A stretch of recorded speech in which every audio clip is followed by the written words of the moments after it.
I'm going to explain to you how to play Alms. You have a king on the starting place and you move around the board to gain cards from poverty to use on the campaign frame, which would then move cards around to the different players. The newspaper journalist moves 4 of the citizens. Each card is a citizen from one area to the next area. You can only place it over here. This is the area where you would decide who promotes cards. You can also place a general citizen over there, which over here is represented by the black card. And then there's also a TV journalist that you can place on the promoted by area, which will then move your card, 6 cards from one place to the other. The deacon moves cards either from the poverty or to the poverty. This is the poverty area. You can place it anywhere on your table. So there are countries and then there's the poverty area. The poverty area doesn't represent any country. And so each country has a certain amount of citizens employed, but they all start out with no citizens at all. All the citizens are inside the poverty. So that's what the deacon does, either from the poverty or to the poverty. Then you have the preacher. This brings the cards from anybody that is a country, or unto anybody that is a country. Except, of course, if you have the diplomat card, and the diplomat card represents one country.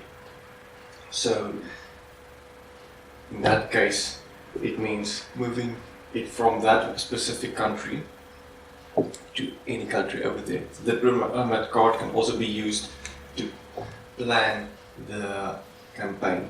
Now, the diplomat will be able to decide which cards will move, but you decide from which place. So you can, after you've placed the cards like this, that will mean the diplomat decides which cards go from the poverty to the other country.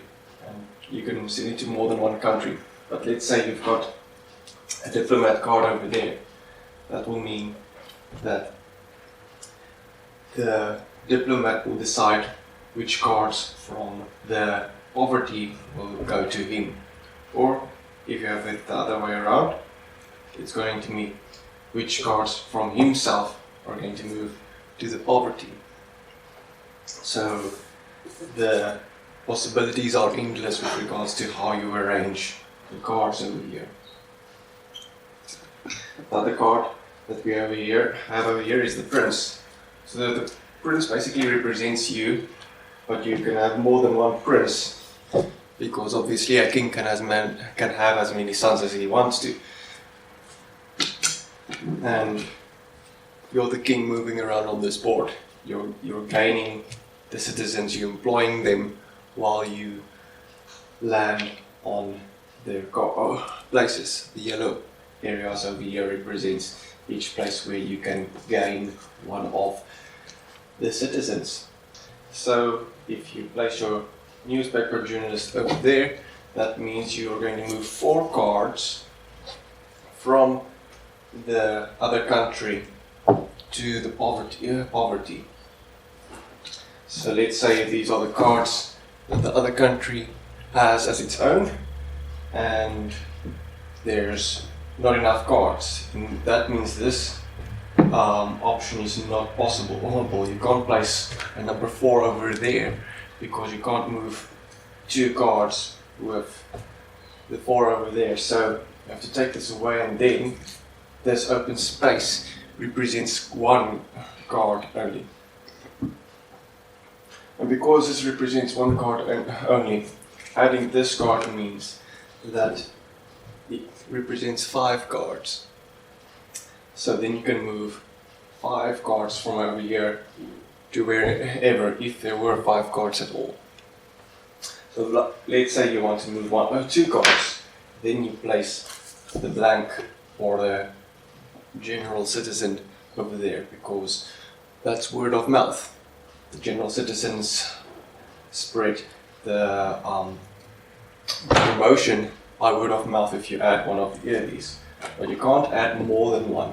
You can only add them like this. You can only have one of a kind over there. You can add a TV journalist over there. A TV journalist is 7 cards to move. So altogether that will make 13. If you've got 1 plus 1 plus 4 plus 7 gives you 13. That's if you have all those cards, because you gain those cards during the game, if you're fortunate enough. So moving around on the board looks like this. Let's say you throw a 6. So you've got your king over here. Let's zoom in.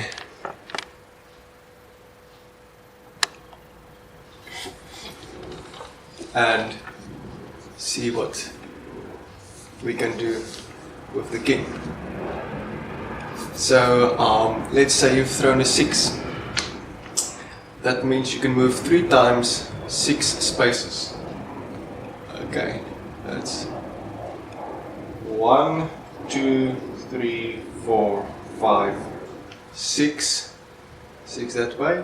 Then you can move 1, 2, 3, 4, 5, 6, and then you can also move 1, 2, 3, 4, 5, 6.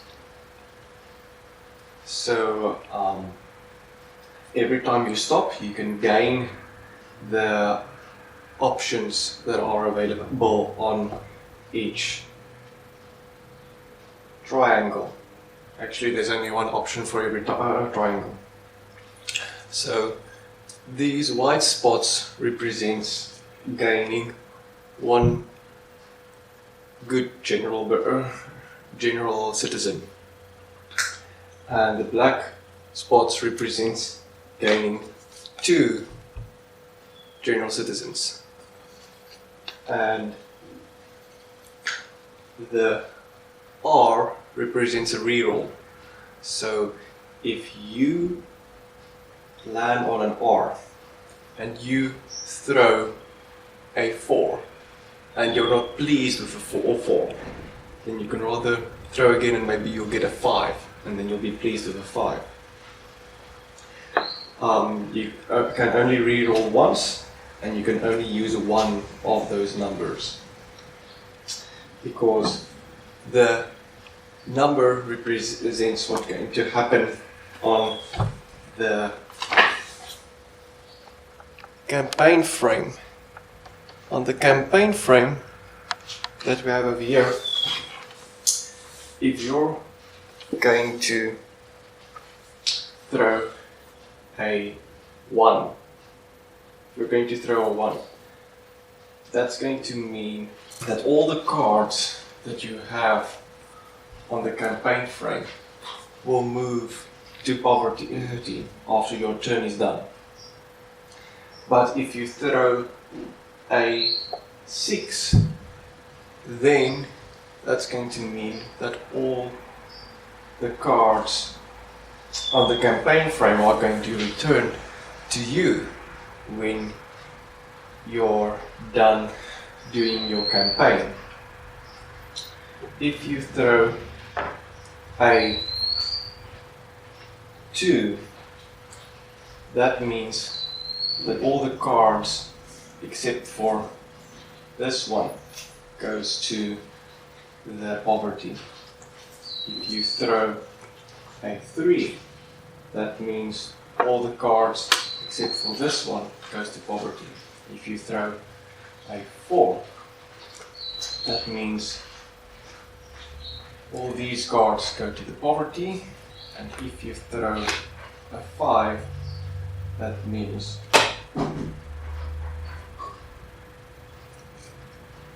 that all these cards go to the poverty.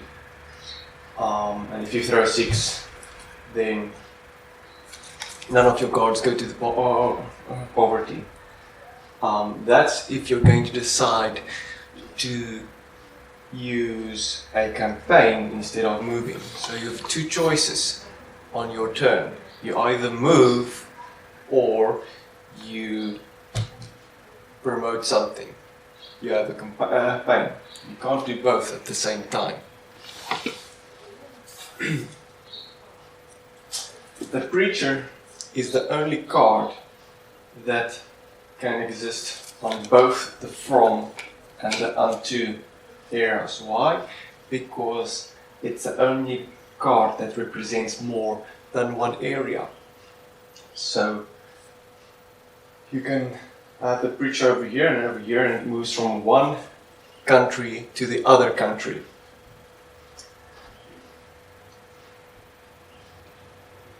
But the preacher, of course, cannot be placed upon the land by area. Only the diplomat and the prince can be placed over there, because the diplomat and the prince both represent one country. When you use the diplomat, you have to choose which country it's going to be representing during your turn. So it's not going to represent different countries when it's on different spaces.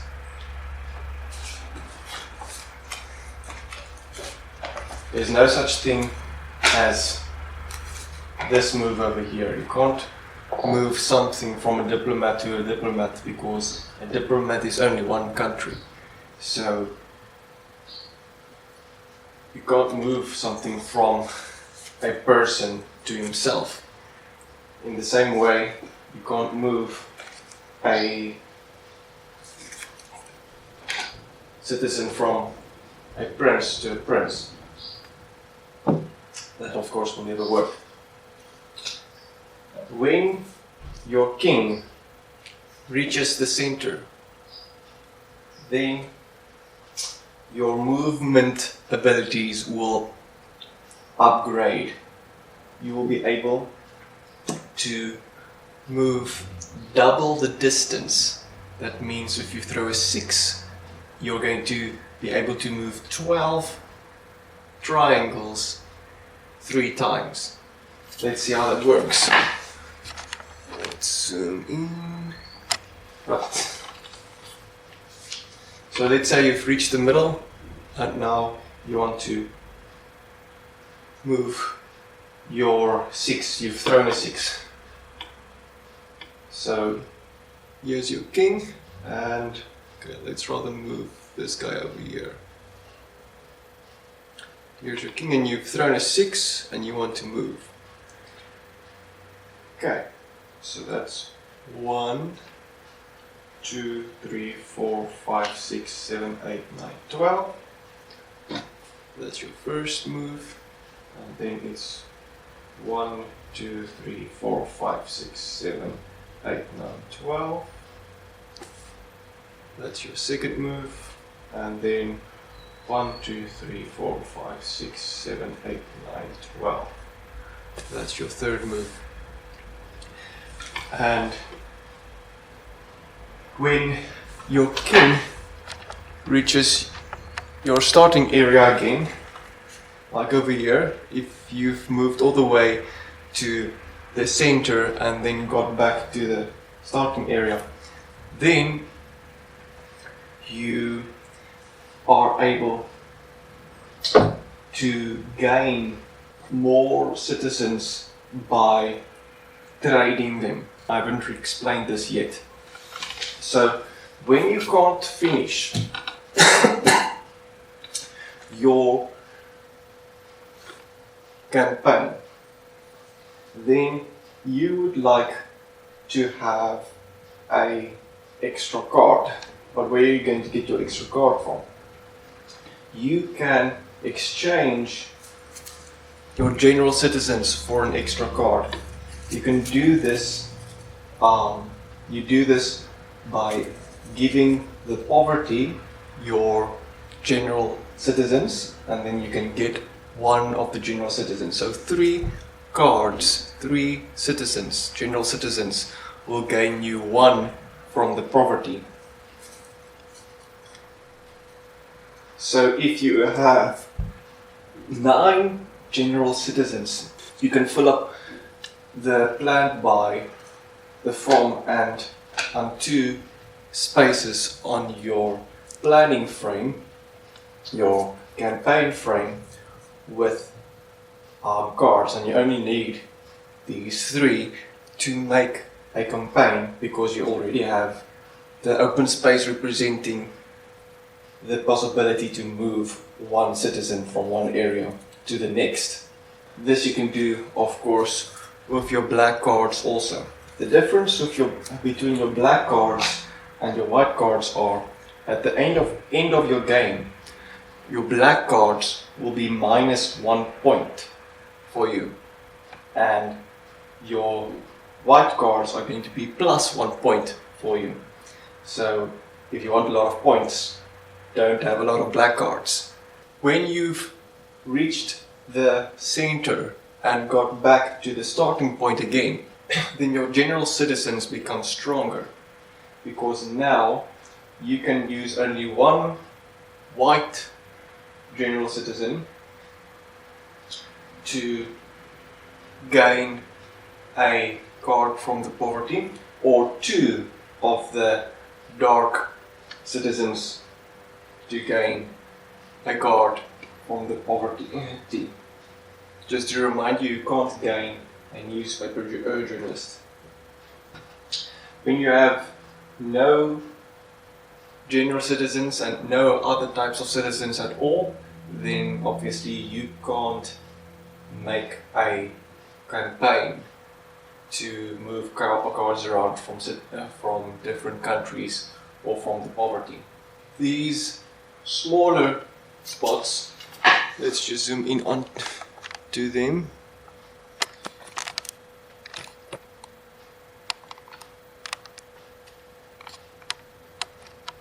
You'll see that you have small spots over here, and then over here you have larger black spots. These smaller spots say that you can pick up 1 dark citizen. The larger black spot says that you can pick up 2 dark citizens. The white spots only say that you can pick up 1 brighter colored citizen. Other cards that you can find on your map, if you got to this place over here, you can pick up a prince. If you got to this place over here, you can pick up a deacon, because that symbol represents the deacon. These dark spaces over here, this space means you have to send 1 card to the poverty, and this space over here means that you need to send 1 card to the diplomat, which means another player.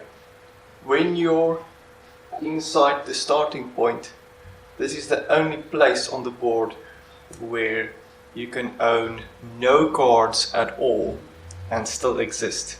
You start out by owning no cards over there, and when you play, you should land on a space that gives you a card, which is any of these dark spots, or this one over here, which is a preacher. And the preacher represents anybody except for the country represented by the diplomat. So if you're 4 players, the preacher represents 3 players. If you're using a diplomat on the campaign board, let's just see how that works again. Let's move it this way.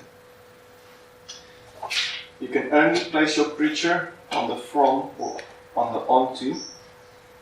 And let's say it's planned by the diplomat and it's from the prince. Then that means the diplomat says which cards go from the prince to just about anybody except for the diplomat's country, if you've got it this way around, then it means the diplomat gets to decide which cards go from the preacher, from just about anybody, to the diplomat. So it can't come from the diplomat from his country to himself. So this is going to represent anybody else except for the diplomat. But let's say you don't have a diplomat on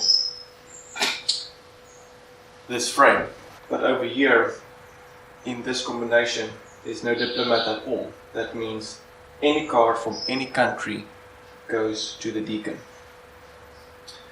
When your king lands on an occupied square, you have two kings on the same place, then the person that landed on the other person during his turn has to send cards to that country. He can place anything over here and over here, but in his next campaign he should send cards to that country. And also what happens when one person lands on an occupied square, those two players need to exchange all their cards. So all the cards I have, you receive, and all the cards you have, I receive. That's what happens when you land on an occupied square. So if your enemy has a lot of cards and you have nothing, then you want to land on him so that you can gain all those cards and he can gain yours, because it doesn't really matter to you if he has that small amount of cards. The other thing about the starting point and the middle of the board is that you cannot go into those areas if you own any dark cards at all. You can't have any bad citizens in your employment, in your country, if you are going into the starting point or into the middle of the board. So you need to get rid of them if you want to gain those strengths. After you have gone to the middle and to the starting point and back to the middle again, then you win. Or if you were able to cause all the other players to lose all their cards, then you win also. Only the player that wins gains points. So you check what type of cards you have, add and take away. Remember, the lighter cards are +1 and the darker cards are -1 in terms of points. And you play the game about 2 times. If the same person wins both times, then you can play again. But if he wins 3 times, then that's it. Then he won the whole thing. If he wins 2 times and then the next time somebody else wins, then you check the points. Whoever has the most points wins in those circumstances. But if he wins 3 times, then he's the winner overall, all the game. And that's Alms. I hope you enjoyed the game. Leave a comment so that I can understand if I should work on this game or if I should leave it. I thank you for your input. I am a Christian, so I will encourage you to study the history of the resurrection of Christ and see if that compels you to believe on his resurrection and the everlasting life that He provides. Have a good day.